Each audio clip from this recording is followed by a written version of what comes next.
What is going on, Jet fans? I am Matt O'Leary, and while everyone was asleep last night, or well, most people were asleep last night, I was asleep, so I'm going to say most people were asleep last night.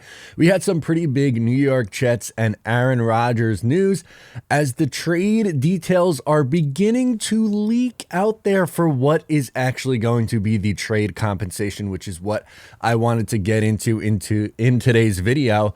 And it's pretty much where most Jet fans expected it to be. So Yahoo is reporting that the Rodgers trade is taking shape for two high picks. Neither of those high picks are automatic first rounders. Let me explain. So it's projecting to be a 2023 second round pick. Sounds like something we've been talking about for a while now. And another number 2 pick in 2024 that could turn into a first round pick based on team performance. So what we're hearing is a second round pick this year and a conditional pick next year that could turn into a first.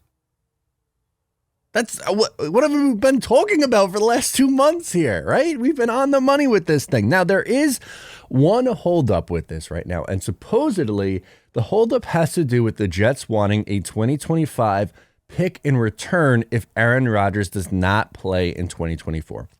A reason for this is when Rodgers went on the Pat McAfee show and said that he was 90% going to retire this year, 10% going to play.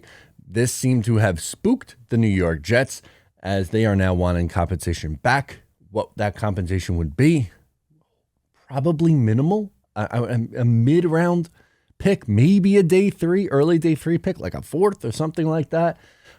I'm curious to see if that ends up getting included in the deal, but it very much so feels like the wheels are in motion here. Things are starting to go, and which that's kind of expected to happen this week as it's the NFL owners meeting. So you have the owners, the general managers, the head coaches all in one spot. It is the perfect opportunity for Joe Douglas and the Packers to get together and try to iron out the final details here.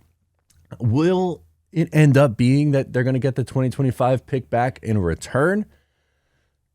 Maybe. That's not something that that wouldn't, for me personally, Joe Douglas may feel differently, and you may feel differently. Let me know in the comments, by the way.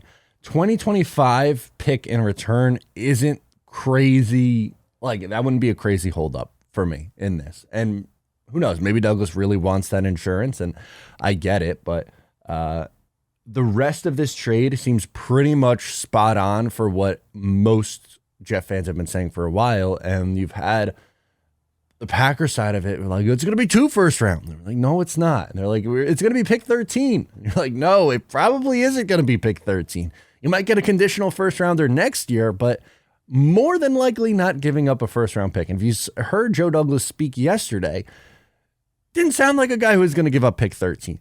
He sounded confident. He sounded good. I think it's going to get done. Who knows? Maybe this thing picks up some steam over today and tomorrow. We'll see. We'll keep a close eye on it. But for now, just wanted to get that info out there on the New York Jets and Green Bay Packers inching closer to getting a deal done. I'm Matt O'Leary. Subscribe if you're new. Catch you next time.